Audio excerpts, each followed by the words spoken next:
the starlight, racing through the night. A veteran with scars, still searching for the light. The insect wars are over, but the silence feels wrong. The galaxy is whispering a brand new battle song. A distress call echoes through the black unknown. An ancient robot temple carved in steel and stone. Every answer found just opens one more door to secrets no one's dared uncover before. Space pirates on the horizon, engines burning bright, no turning back now. We're ready for the fight. Alpha is back, blazing through the stars with a fearless crew and a heart full of hope. They'll find out who we are. Alpha is back, adventure never ends through the chaos and the mystery. The animal alliance depends. Whoa.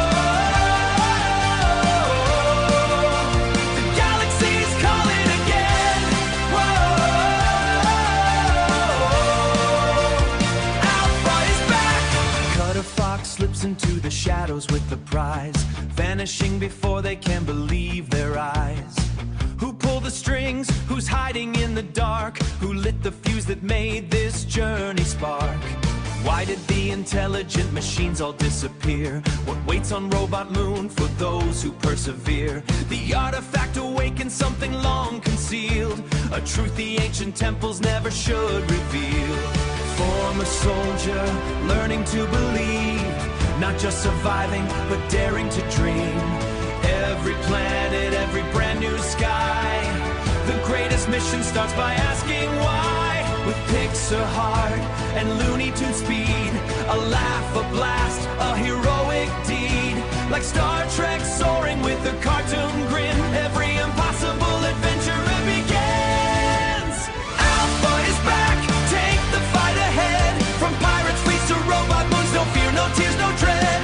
Alpha is back, the mystery grows. Every answer leads to another question, and nobody knows who called Cutter. What does the artifact mean? Why did the robots leave? What's hiding behind the scene? The stars are waiting, the engines roar. One more mystery than 100 more. Raise the colors, chart the skies. Heroes aren't measured by their size. Leave the past where it belongs. The future's calling, strong and strong. Alpha Cat, adventure's just begun. Aloha! It's Jason from Hawaii. Welcome to a special edition of the Comics for Fun and Profit podcast. In this episode, I will be interviewing writer, director, comedian, author, producer, podcaster, parent, and I'm joking on this part, the 2035 Emmy Award winner, Chris Mancini. Chris, how are you doing today? Great to be here. Thanks, Jason. Yeah, from your lips to God's ears. Yeah, that would be great. Yes. And remember, in 2035, when you receive your Emmy Award, make sure you thank me. You know, of course, yeah. He saw it coming many years before. All right. So, listeners, Chris is here to promote his latest Kickstarter, Alpha Cat #2. Now, this campaign is live and ends on August 6th. Now, Chris, I'm going to tell you this right now. I've already backed the campaign this morning. So, thank you. Yes. And listeners, we are going to talk about Alpha Cat in a couple minutes. I just want to go over some of Chris's past works.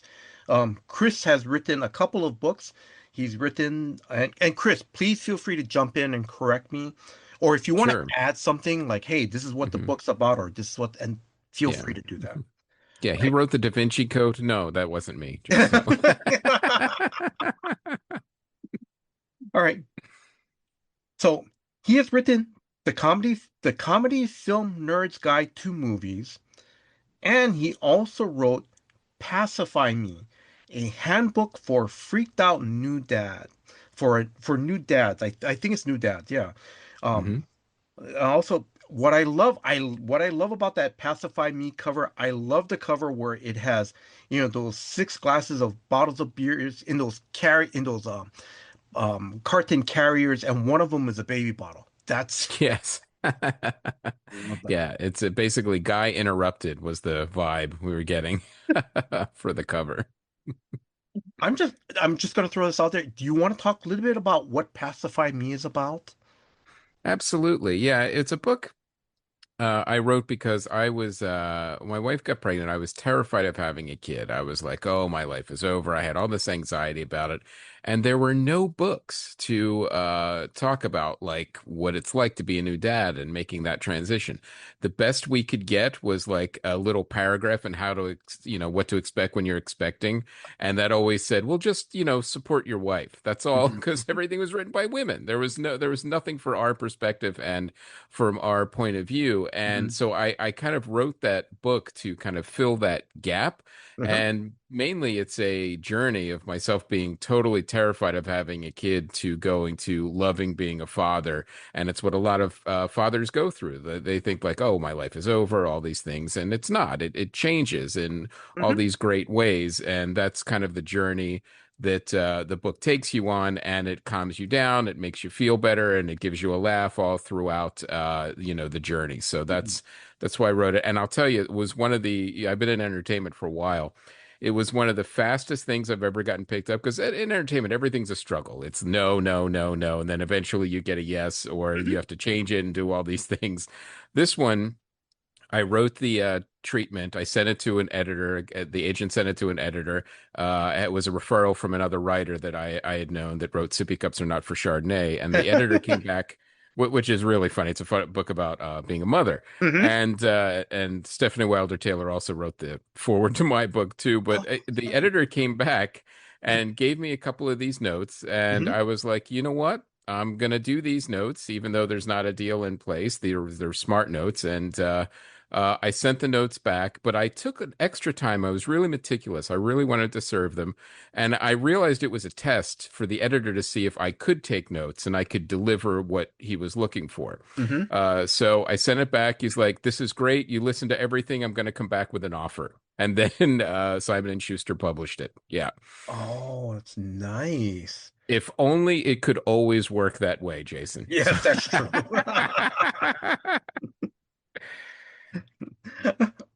All right, Chris. Thank you very much. Okay, so Chris, I'm going to continue on. You've directed a couple films, Earbuds, the podcasting documentary. Actually, I want to get back. I want to ask you a question about that, but let me mention your other film that you worked on. I think it's Myopic Vision, a short film collection. Those yes. are the two. Now, I want to go back to Earbuds, the podcasting documentary. Please talk about that for a little bit. Yeah, that one I actually didn't direct. I wrote and produced Oh, it. okay. My podcasting partner at Comedy Film Nerds, he directed it, Graham Elwood, and it was a moment in time for when podcasting was just getting really going and started, and we were really fascinated with the connection between the podcast fans and the podcasters, and it was a unique connection that had never happened in any other medium before. We saw it with Mark Maron, Aisha Oh, Tyler, yeah. Chris Hardwick, Joe Rogan, and all of Mhm, these. Great podcasters, and we interviewed all of them. And but we also wanted to interview the fans. So half of the movie is talking to the podcasters, but the other half is talking to the fans. And we went all over, literally all over the world. We interviewed people in this country, but then we went to Australia and mhm. Japan, and we wanted to see how far away our furthest fan was. Yes. And he was working on a mine in Western Australia.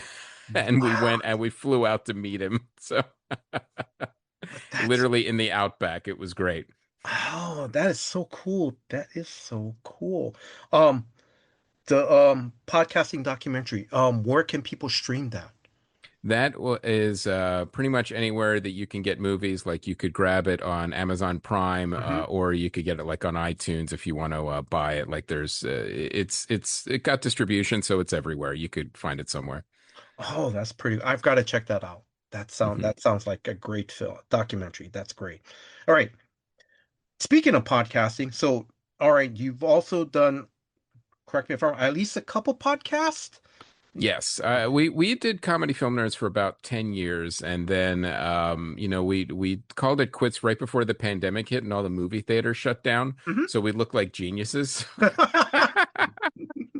Like, yeah, we saw it coming, but it was just happened to be the timing. But after we ended, because I've, done stand up, I've interviewed comedians, and Hmm. we interviewed people for about 600 episodes and talked about movies. I wanted to do something different. So when I started White Cat Entertainment, I wanted to focus on storytelling. Hmm. And I focused on the storytelling part of podcasts. And one of them is Conversations from the Abyss, which is like a Twilight Zone horror, weird, like conversations that it's anthology that you really shouldn't be listening to. Like, really, you're overhearing like odd conversations about like a necklace that takes over a woman who is trying to sell her soul to the devil, Hmm. a guy that is trying to sell something unusual, and all of these like really weird 20-minute conversations, like an angel and a devil in a coffee shop discussing the meaning of life, things like that. And the other one I did is called The Quiet Journeys of Professor Atwood, Yes. Hmm. which is a mental health sleep story podcast. And it's one of those things I wanted to put all together to help people. Like, I love telling stories, I love making people laugh, but I also, suffer from anxiety, as a lot of people do. And I wanted to give people like a tool that they wouldn't have to breathe deeply on. They didn't have to like do all of these exercises. It Hmm. was a type of tool that you could just turn on, help you sleep, help lower anxiety. So it has a bed of music under it. It has soft narration that tells a story, and everything is designed to kind of lower your temperature and help you sleep, like a never-ending audiobook. So basically, I have stories to help you sleep and stories to keep you awake, or the way I Oh, kind of talk about those. no, thank you very much for sharing that. Thank you.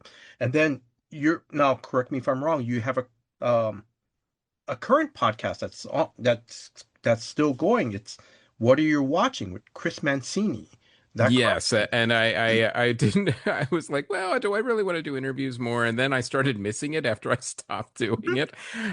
So I rebooted this podcast. I don't do it every week because of bandwidth. It's too much. But now that I'm back doing it again, I love interviewing people and talking to comic book creators and comedians and writers and directors and producers, and we talk about what they're working on, and then we talk about what they're watching. And the Mhm. the perspective is, it's like the people who make entertainment, what are they enjoying, what are they Yes. listening to, what are they watching. So it's always a fun show, and I release those intermittently is the Mhm. schedule I will stick to. Yeah, and just recently you had Jonathan London on, the writer and creator of Geekscape. That was, I Yes. think, yeah, just recently. So yeah. Hmm. All right. And then you've written, now correct me if I'm wrong, couple graphic novels. Yes. Long Ago and Far Away, that's one title. And The Yes. Rise of Kung Fu Dragon Master. All right. Yes. Did you want to talk a little bit about those graphic novels? Sure, absolutely. Like Long Ago and Far Away was one that was really near and dear to my heart. It was because I grew up reading fantasy books and Narnia and Lord of the Rings, and Hmm. it was always an escape for me growing up to go into these other worlds. But it always occurred to me, it's like, well, what happens to these kids? They go into a fantasy world, but then they grow up and they're 30 and they realize their best lives are behind them. What do they do now? So I thought about that, and so our character, is 30, runs a Uh-huh. comic book store poorly, but he had already saved the fantasy world before, the legendary kingdom of Elvenwood. But now, as an adult, he has to go back. But since he's a jerk now, he kind of makes things worse. So that's Long Ago and Far Away. So it's a redemptive story. It's a comedy. It's about Mhm. like, can you find that inner child and that inner sense of wonder again after you've been lost for so many years. So it's got a lot of cool themes in it, but it's also, really funny and ridiculous too. Mhm. Kind of like Narnia meets Clerks is the way I Oh kind of God. describe it. Oh, I'm sorry. I'm sorry. As soon as you said it, it's like, I'm sorry. It's either I can, as a movie version, I can either see, the cast of Comic Book Men or Kevin Smith, in Yes, absolutely. Oh, I know. Okay. Um, all right. So, I'm going to say you already mentioned about your website, but please promote your website, please. Yes, that's whitecatentertainment.com, and it's got a full store. So if there's anything that is interesting to you that we're talking about today, you could grab the with the exception of what's on Kickstarter that hasn't been Yeah, made yet, yes. but anything else or T-shirts or these even a Quiet Journeys blanket. But if you do buy stuff from the website, I will sign it for you and then ship it out, and we ship anywhere. So that's a little added incentive to buy directly from us. Okay. All right. So Chris, please, I'm just making fun about. I'm making a joke about this. Oh man, now it's like because now since you talked about long ago and far away, I gotta pick up that graphic novel. It sounds great. Yeah, it's a really fun one. And then Rise of the Kung Fu Dragon Master is if do you remember a movie called Big Trouble in Little China Yeah, a it's while my back? favorite. Yeah. Yeah. Mine too, exactly. So it's kind of similar in that vein. It's like an 80s throwback of like a guy that gets the power of the dragon that doesn't deserve it and shouldn't have it to help him fight a battle between evil and good forces that have been fought since the days of ancient China, but he's completely ill-equipped to deal with it. So it's a My combination of God. action, monsters, martial arts, dragons, and Oh. poor judgment. So Oh my God. I Poor judgment. Jack Burton, when they're ready to do yes. that final battle, he has that, whatever that Mac 10 or the Uzi in his hand. He's like, ha! And he's like firing it up in the air, like he's trying to scare people. He didn't realize that, he hits the ceiling and all the, Yeah, concrete knocks bricks him gets out. knocked Yeah. out.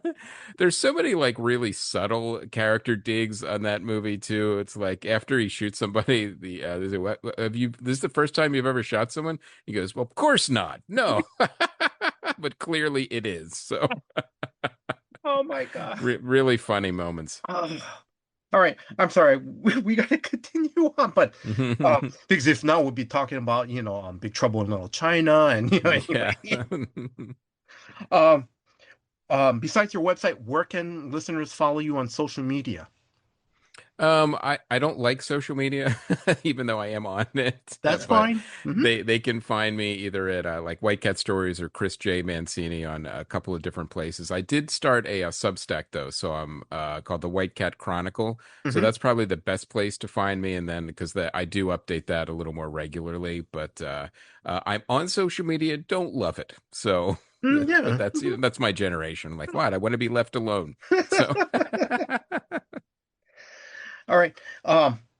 Before we jump into the interview, start talking about Alpha Cat, I want to give a shout out to a friend of the podcast, Ryland Grant. He was the one who helped set up this interview. So, Ryland, thank you very much. Chris, I'm going to ask, so how far Ryland back? is good people. Let me plug that as well. Ryland's good people. Yes. Yes. So how long have you known Ryland? Ryland is someone I've known kind of like uh, off and on over the years. Like we've run into each other at cons and Hmm. panels and things like that. But we just really started working together this year. So we've been connecting a lot more since we started working together, and it's been great. I mean, he's very smart and he Yes. knows his way around entertainment, and Hmm. he's filling in all those gaps that I have in my business that I needed. I'm like, I don't have time I can't do this. I don't have Hmm. the connections here. And I'm like, oh, wait, this is, you're helping me at exactly the places I need. So it's been a Hmm. really great, partnership for sure. Oh, that's good. All right. Thank you very much. All right. We're going to start jumping into Alpha Cat. And, this is a quote from Ryland Grant. I got this off, from the current Kickstarter page. Alpha Cat is the rare gem that shines for both kids and adults. It's the book I desperately wanted when I was growing up, but only can fully appreciate it now. Chris, I'm going to say I agree with that statement. And before we started recording, as I mentioned to you, first off, thank you very much for sending me a PDF of the first issue, Alpha Cat #1. I read that first issue. It's a great science fiction adventure story. It is, you know. Oh, thank you so much. Yes. And then, and Chris, like I said, and listeners, Chris, I told you, please forgive me because I remember when I kind of glanced at the cover, at first I thought, oh, it looks like a kid's comic book. Oh, okay, I'll just go with it. But, you know, but after I read that first page, I got hooked, and I'm kind of going, this is not a kid. I mean, it can be for, it's more like for all, it's more like an all ages comic book. Is that Yes. correct? Yes. Yeah, exactly. Like there's nothing that'll be, super offensive to kids, but there's also a depth for adults. So that's where we were going. Yes. Okay. So I'm going to ask you, so let's just start. I'm going to ask you the general question. What is Alpha Cat about? Alpha Cat is about a soldier who, after a devastating war, is now an explorer, and they're trying to go from basically a dystopian society that was ravaged by war back to a utopian society of like a Star Trek type Yes. of adventure of working together and Hmm. exploring the galaxy Yes. and uncovering lost knowledge and all of those things.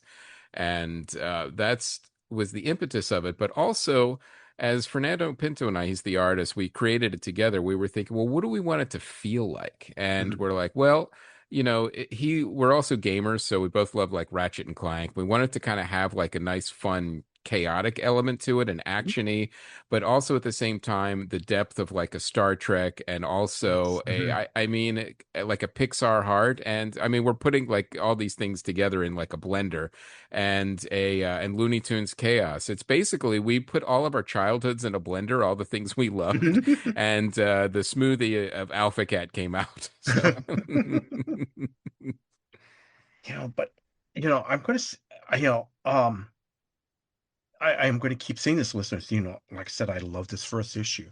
Like you mentioned, it's like this is great because, like you said, there's a little bit of that Star Trek vibe to it. You know, because like, what, you know, all, for you and me, we're Trekkies. yeah. This dystopian Hmm. war, the World Hmm. War III, Zephyr Cochrane, discovers, warp speed, you know, Hmm. Vulcans, and then 300 years later, it's, or, you get Captain Kirk, you get the Federation, you have Starfleet and you have the Yes. Federation. And Hmm. Kirk always keeps saying that the Enterprise is more of a, exploring the galaxy, but they need to Yes. have also weapons to also defend themselves for Right. against enemies too. And but I gotta say that first page, I love it. Oh, Um, great. Thank you. because it, Yeah, the bec- Fernando, he just knocked it out of the park on that. And they're like, "Oh, this is the story." Yeah, he nailed it.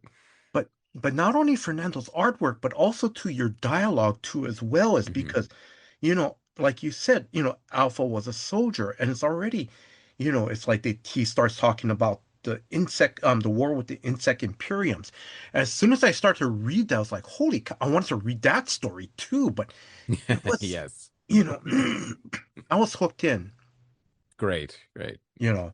Um, There are plans. We will be flashing back to some of those times for sure as the oh, story progresses. okay. Sorry. Let me just ask more questions now, and I'll pepper in some of the other cool stuff that I love about the first issue. Um, let's go with this. Who are some of your characters in the first in the story? The main character is Alpha, Uh-huh. and he is the soldier turned explorer, and he's the captain of the ship. And there is a first officer, Diana, Hmm. who is also. I'll give a little preview that she's been wanting her own command, but she is a little bittersweet. Then she would have to leave Alpha. And Hmm. Caitlin is the communications officer, and there's a bit of a love triangle around them, but Hmm. Alpha doesn't really know it. Hmm. And we have Orlando is the science officer. He's a reptile and Yes. he Hmm. is a lizard. And the backstory here, as we get into it more, is that generally lizards aren't supposed to be in scientific roles. So you can see every once in a while there's going to be, little hints of like, bigotry and like the way Yes. he kind of gets treated. But he's really good at his job Yes. and Hmm. he overcomes that. And, Alpha and the crew, they don't see it that way, but other people will. So it'll be a little more interesting dynamic there. And one of our villains is Cutter Fox, who I loved writing, Yes. and he has a robot sidekick. Mhm. and he's quote an archaeologist. He isn't really, he's a scoundrel for hire, Yeah. and his backstory will start to unfold too, because he and Alpha were actually soldiers together in the war, and that's why they have a relationship. It's Mhm. it's never really clear, like, is he hero, villain, is Mhm. he a scoundrel, is he lying, is he always lying, Mhm. does he have good intentions at some point? So all of that is deliberately nebulous because it keeps the dynamic playful. But one of the things I really wanted to add was like an element of AI and robotics, which I've gotten a lot of feedback that people really seem to like that because it gives the world a little more of a some depth. And we have robots that were in the war. They're called Yes. IMs, intelligent machines, but Yes. they retreated to Robot Moon. But there was only a few that stayed, and one of them is a cook, and that's on the Starclaw Alpha's ship. Mhm. And there's mysteries like, well, why did he stay? Why did Benny stay? Who Mhm. is Cutter's assistant? And there's different AI levels of intelligence, going from non-sentient to level 10, which they haven't seen on Robot Moon, which is their home planet, for Mhm. a long time. So there's a lot. Like, I throw a lot of lore in the first issue, but I try to do it in a way that it's not overwhelming. Like, it's Yes. just a little bit here and there where you can still enjoy the story. Where it's not like what somebody called it. Um, I'd never heard this term before. A lore dump. If you put too much Oh, all okay. up front load at Mhm. the front, I'm like, yeah, I don't want to do a lore dump. I just Yeah. wanted to kind of give everyone a flavor of the world and the world building as we launch off into the story. So that's the, but everything has a purpose and will be explored in future issues for sure. I'm going to say, but in that first issue, you balanced it well. Oh, You good, did good. because, because I wanted to talk to you about, yeah, you like how the intelligence machine, the IMs, they help, broker a peace treaty that ended the war. And then, but after, and then, and like you said, it's like there was, there's just a little bit of the class system where, most of the IMs went into in seclusion on Robot Moon. And Hmm. that was great because it was just I like and correct me if I'm wrong, but that was just only in a couple panels, and then it was like, and then you're right throughout the story. There's some other robots that were mentioned Hmm. that didn't want to go to Robot Moon, but like I said, just in those two panels, I was kind of going, wow, now I want to know what Robot Moon looks like, Yes, yes. or that story, or how did how what I want to see what how Hmm. that story develops, Yeah. But Hmm. but like I said, you that first issue you balanced everything out. That's what I love about this. Um, let me let's see. Um, let me just talk a little bit about the dialogue too. Like I said, um, when I read the dialogue, there's there's weight, there's meaning behind, what Alpha, when Alpha's talking to his crew, when Alpha's talking to Cutter Fox. And I just love it. It's a nice balance to your artist Fernando, is that correct? Fernando Pinto, yes. Fernando. He's Chilean. So it's a perfect balance of the dialogue. It's nice and it's there's weight to it, and it's a nice contrast to the to like the cute and chaotic art of Fernando of Alpha Cat. Yes. Hmm. It blends well. you know. And I don't like I said, it's just Awesome. great. I love it. Yeah.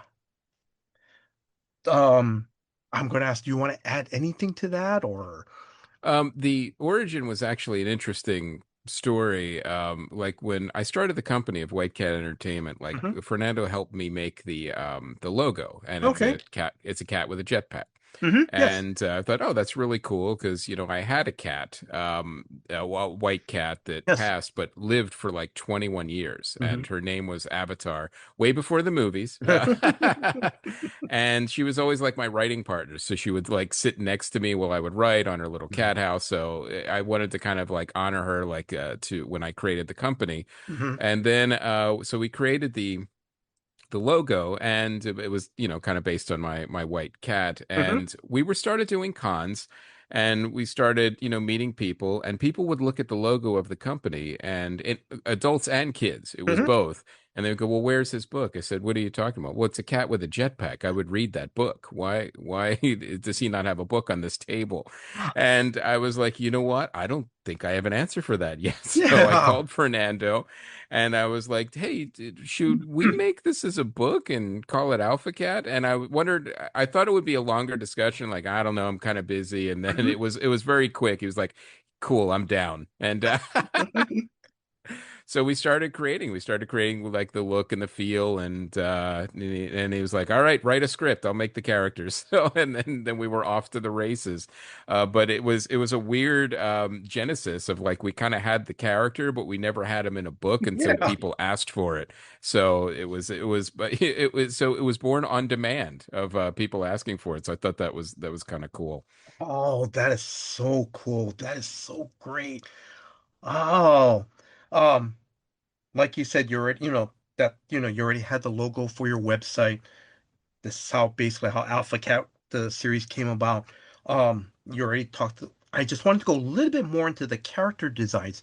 Was it all Fernando that did the character designs, or did you kind of give notes, or how did that come about? I'd say it was 99% Fernando, and every once in a while I would have like a little note about color or something like with Jonathan Eagle. I said, well, let's make him a bald eagle, because it's more Yes. American and Yes. he's American flyboy. So it's Yes. just, to change the top of his, his head to be white. But like I would, yeah, it's 99% Fernando on the designs. Oh, and I'm going to say that's a great segue because one of the things I love about this book is, like I said, I talk about how the dialogue is really great. You know, um, the other thing too is that your character, Jonathan Eagle, is that correct? Yes. Okay, the thing I love about, but then there's also this little subtle, there's also some cool humor to it. I called it, I love the quote unquote dad joke because there's a scene when a space pirate ship confronts, Alpha's ship. Alpha calls for defensive measures by saying, "Scramble the Raptors!" And then in one panel, I'm reading and I'm reading this on the computer, so I'm kind of seeing each hmm panel, or I'm slowly scrolling, and I see Yep. the three predatorial birds running through the hallway, and I'm going, "Oh, this is so cool!" They probably just like just jump out into like a airlock and fly and start attacking the pirate ship. But I just think it was so funny. They like no, they jump into small little fighter ships. You Yes. know, Yep. you know, I I I just thought that was great because I was kind of going, hmm oh cool, I'm gonna see eagles in space. But it's like, oh no, they Yeah. just jumped in. Oh, but I love it. That's great. That is great. Mhm. Um, let's see. All right, let's start jumping into the Kickstarter. So, Yes. let's not spoil I know we can't spoil too much, but at hmm least can you give me and the listeners a general idea? What is issue two going to be about? Issue two is a continuation directly from issue one, where the pirates have boarded Alpha's ship and Mhm, he's defending against them. But also, Cutter has absconded with the robot artifact that they found in issue one from a mhm, robot temple. So we get more into the mysteries, but first Alpha has to retake his own ship and defeat the pirates, and then find out where Cutter is gone and mhm. why. And these things get explored, and some of them answered, and some of them don't Yeah. in issue two, and that's kind of where we at. But I will say, Fernando is working very hard. There's a couple of scenes that are reminiscent of let's see, what was that movie with Fifth Element? Do you remember Oh, that okay. movie? I'm going to be Yeah, honest. there I've there's never one. seen it. I've never seen it. I've seen bits. Where when they have like the big taxi and Yes. driving scene, like there's a planet that kind of looks like that I was excited about, although Fernando's probably rolling his eyes like that's a lot of cars to draw. But but that'll be like one of the big action set pieces. Like, we're trying to also balance it where we have a lot of like story developments, but also a lot of action and kinetic motion in the actual comics as well. So there's never, when there is dialogue, it Mhm. doesn't last for too long. Then we're off to an action scene again. So we're Yes. trying to create like a nice mix of that as well. The other thing I'm going to say, going back to issue one, when you mentioned a lot, Fernando's going, oh, that's going to be too much cars for issue two. But actually, I love his artwork because there was one scene, oh, I can't remember, in issue one, I think when they found the artifact, and I think there's like a background of like petroglyphs or hieroglyphs in the background. You Yes. know, Hmm. that was amazing. Yeah, That was well it's really amazing. detailed. Like sometimes, like Fernando and I have been working together for a long time, so we have a shorthand. And sometimes I joke, like, "How did you draw exactly what was in my head?" Mhm. So it's nice, when you work with an artist for that long making comics that you kind of have that shorthand. And yeah, he's just bringing, he brings the pages to life in Mhm. a way that's fantastic. All right. So we've already talked about your artist being back for issue two. You want to give a shout out for is the rest of the creative team from issue one? Are they back on this issue? Yes, Troy Petrie is also the letterer. He's back again for issue two, and he's got like a rather large resume of, like, Justice League and Hmm. The Flash and all of these other great books. And he makes time for our little indie comic, which we appreciate. Hmm. But his and that's the thing too. It's like, comic books are like, film, where it's definitely a team. Like, a good letterer sometimes can get overlooked, Hmm. and they can bring an element and a dimension to the book that was missing before, with everything from sound effects to the way the word Hmm. bubbles are positioned. So it's another art form as well that often gets overlooked, is the lettering. And then who the Fernando doing the colors, or do you have a colorist? Yes, for this book, Fernando's doing the colors. Sometimes we hire outside colors, but for this one, he's doing all the art from soup to nuts. Okay. All right. Um,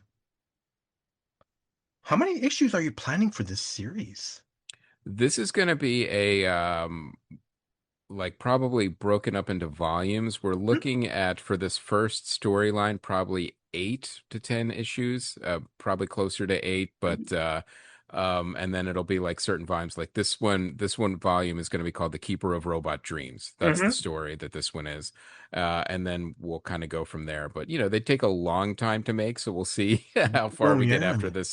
after this story gets wrapped up. But we're definitely in for the entire storyline. So don't think, if you are going to back the Kickstarter, you will get the whole story eventually. We have no plans to stop midway. We're gonna go all the way through for sure. Because Oh. one of the other things I will mention is that my company has an output deal for publishing Hmm. with massive publishing, Oh, and eventually the comic book issues will go out to comic book stores, nice. so that to give the book a second life. Now, we don't have a bookstore deal yet, but it Mhm. will No. be go to comic book stores. So that's another reason that this will definitely keep going. And we can't do stores yet until we have 3 or 4 issues made, to begin with. So, but that's the plan, and to sell it as an animated TV show. That's the long term plan. And that's where you're gonna get your Emmy, your Emmy Yes, winning, yeah. you know, and it's gonna be streaming on whatever conglomerate streaming service Yeah. it's But by then we'll only 2035. have two. Yeah, by then we'll only have two left, so it'll be one of the two. So, um, I know you already have long-term plans to hopefully, once you get 3 or 4 issues out, you have it start popping up in comic book stores. But let's just say if there's a listener who misses out on this campaign, what they kind of stumble across and go, oh shoot, I wanted to back this, or hey, Alpha Cat sounds good. Where can I get at least the first issue? Where can listeners pick up a copy? Well, that's the great thing about the Kickstarter campaigns. We always make it as entry level as possible for people who haven't stumbled upon the series yet. Hmm. So if you back this campaign, there's catch up tiers where you could get issue one and two. Hmm. You could add on Long Ago and Far Away, or Rise of the Kung Fu Dragon Master. You could kind of get all the White Cat Entertainment books, including issue one, and kind of mix and match and make it kind of like more like a store. You get what you want. Hmm. But if you want stuff like right away, and you just want, like, well, I really want Long Ago and Far Away, or I really Hmm. want issue Yeah. one, then you can just go to the website at whitecatentertainment.com and use the store, and I'll ship it right out. Oh, okay. All right. Thank you. All right. Chris, I'm slowly wrapping things up. Hmm. What are some of the fun things that you love working on Alpha Cat? I know it's only two issues out, but Yes. I think one of the fun things is the discovery of like where the characters are going and how's the story unfolding. I've got like a very a rough idea of where everything is headed. hmm But when we get down into the details and we're writing the dialogue, that's where it can kind of get even more interesting and more fun and jokes appear and banter between the characters and the dialogue. And I really like I think my favorite thing is the dialogue and the character development between the characters. hmm So when I get down into the weeds and the details, I mean, it depends on the writers. Some writers hate that; they'd rather much just do big swings and hmm big story ideas and you know and write outlines and let everyone else deal with the dialogue. I actually love doing the dialogue, and the structure is what takes me a little longer. But once I get into the individual scenes and pages, hmm I love just the banter between the characters. That's my favorite part. Chris, I'm going to tell you, like I said, I love the dialogue in the first issue. It's very natural. You know, that first page when I'm introduced to Alpha Cat and he's talking about, yeah, we had this war with, the Insect Imperium, and it's kind of like, holy cow, I'm hooked already. It's Awesome. great. Well, when somebody described it as Starship Troopers with cats, and which made me laugh. I'm like, I can kind of see that. Yeah. Oh my God, I can't, I guess. Oh my God, I'm gonna say if I see in the future issues, like they'll do the oh well, I forgot what the thing was. Was it Federation Network? You know, want to know more? Or something Yes, like yeah. that. Yeah, service guarantee citizenship. Yeah. Yes. Okay, before I start, I've got about three more questions, but I want to throw this out to you because we've talked about how Alpha Cat is, is kind of like inspired, loosely inspired by Star Trek. How big of a Star Trek fan are you?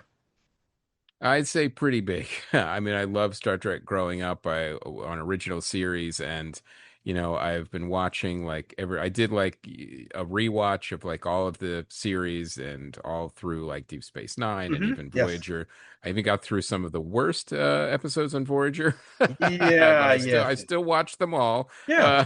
Yes, But yeah. yeah, and I will say the new Star Trek is a mixed bag. Like, Mhm. there's some stuff I really love, and there's some stuff like, have they ever watched an episode of Star Trek? So it It's really runs the gamut, which I yes. find a little surprising. But at the same time, when I can find the stuff I love, like Picard season 3, Oh, I felt like I yes. was back, starting my first Yes. year of college, watching, Next Generation again. It was such a nostalgic, beautiful feeling watching every single Yes. one of those episodes. I was like, I don't care how many bad shows they make after this. This was worth it. Yes. This, Yes. um, so I think it's a mixed bag, but I am still a fan, and hmm I'll usually watch whatever comes out with mixed results. But I think the thing that I always love about Star Trek is when we talk about science fiction, hmm it goes into two different camps. It's dystopian or utopian, hmm and 90% of science fiction is dystopian, from Yes. everything from Terminator to Hunger Games Yeah. or whatever. Star Trek was one of the few ones that leaned into utopian. This society, we've figured out all the crap and hmm everything from poverty to racism and all of these things. We've gotten past it, and we've Yes. elevated the human race to a point where now we can explore and go out. And that was the defining idea that Gene Roddenberry wanted to put in this series, and that's what I always kind of took away. Like, yeah, it was messy and it was brutal and it could be unpleasant, but at the same time, as humans and on Earth, we've gotten past that, and this is what we're capable of, and this is how we can keep growing as a Yes. species. And that was always, the positivity I always drew from Star Trek, and what I Mhm. wanted to put into Alpha Cat too. And yes, it's very yes because Alf, like I said, I've read that first issue. I cannot wait for the second issue. You know, um, one question I'm going to throw out to you before I start wrapping things up. Um, Hmm. autographs from Star Trek Yes. actors. Who did you do?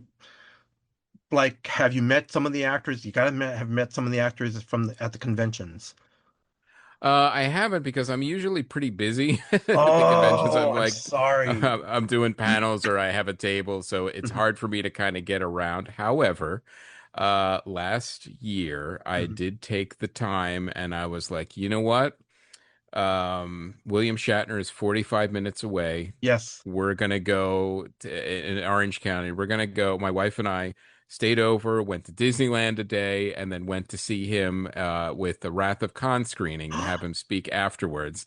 And then we paid extra to have a picture with him. So that's the one we did. We actually paid for, and it was great. And when the host came out and said that, like, oh, we're gonna William Shatner is after the movie, he's going to come out and talk for 90 minutes. My wife and I looked at each other. He's in his 90s. He's going to talk Yes. for 90 minutes, and Yeah. he did. So it was great. It was a great fun, great experience, and but he's probably the one that I've paid to see for sure. Oh, yes.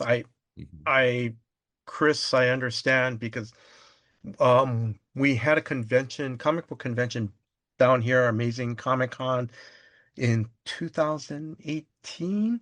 Yeah, they brought down William Shatner and some of the Next Generation cast, and it Oh was, yeah. yes, I had to get a picture with him and I had to get an autograph from him. I just had to, hmm you Well, know. they have a convention every year in Vegas. Do you ever go to that one, the Star Trek convention? Actually, I'm going to be honest with you. I mean, yes, I've heard about that, and I hmm heard it's a huge thing where it's like, Huge, yeah. I have it's a like, friend that goes every year. Yeah, yeah.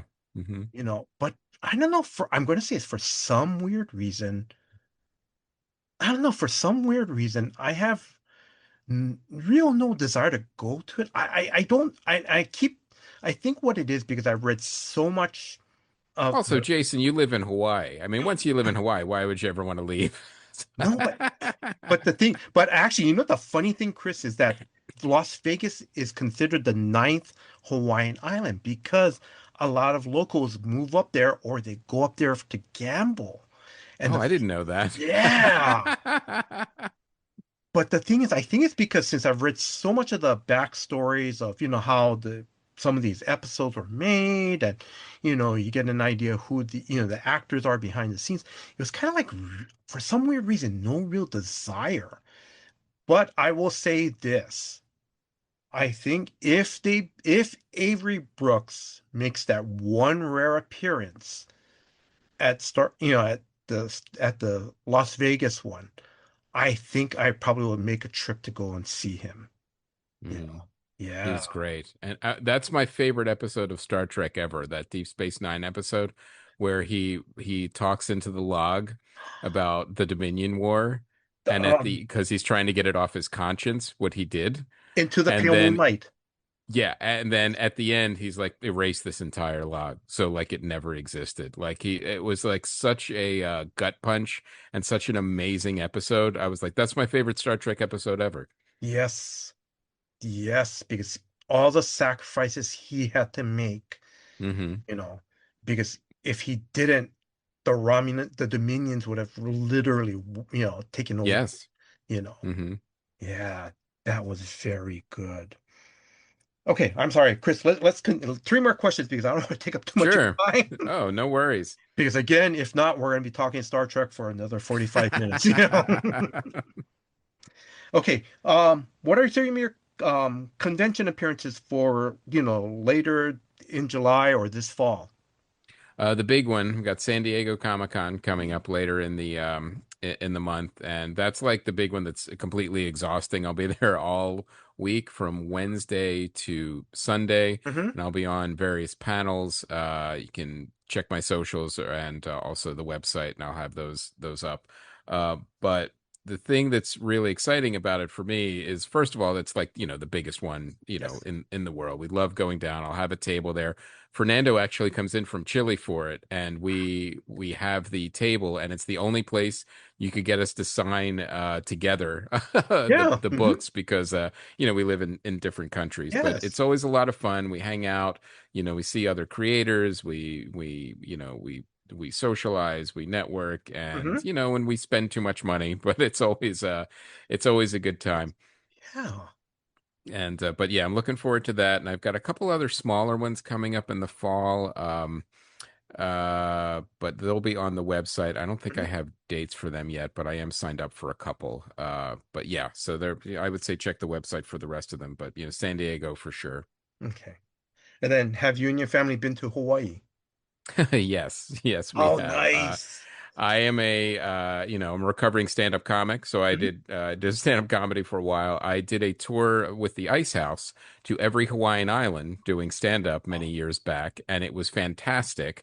And they would put us up in resorts, and I got to Mhm. see the landscape and all of the different, Mhm. the way each island looked, and I remember Yes. Kona and the black sand and all Mhm. of these different amazing things. And then I hadn't been back for a while, and then my family and I went up to Alani, the Yes. Disney Yeah. resort in Honolulu. Mhm. And ironically, my podcast partner Graham was like, "Well, I'm going to be there too, and we should do a show." And I'm like, "At the Oh. same time as my vacation, are you sure?"